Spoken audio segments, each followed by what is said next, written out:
Giila o gipasidunggan sa Lapu-Lapu City ang mga bag-ong gideklarar nga mga drug-cleared barangays nga makadawat og tag 50,000 pesos nga incentive. Ang report ni Nico Sereno.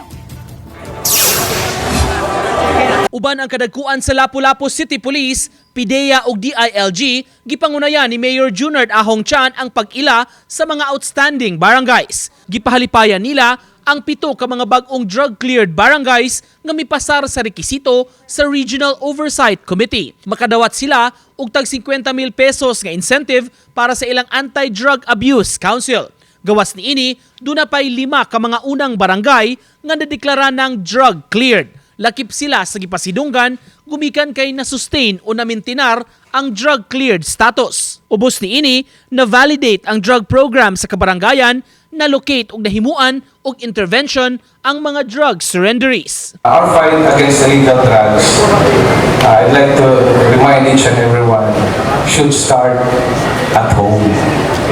Kaya ang atong mga panimalay, mauna ang pinaka-first, dapat natong first line of defense. I reaffirm our commitment to the well-being of Lapu-Lapu City.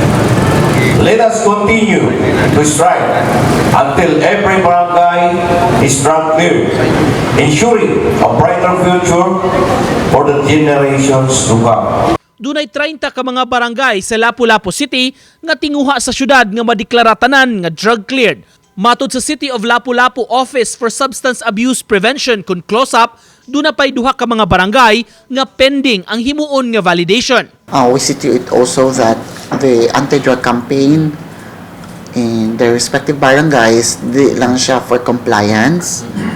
We see to it that all our anti-drug office councils are functional. Hopefully next year, we can have more barangays to be declared as drug-free and drug-clear. Nagpapatuod lamang kini sa atong katakos and commitment sa pagsumpo sa illegal na druga. Ug dili kita mohunong. Uban ni Godfrey Relien, Nico Sereno, Balitang Bisdak.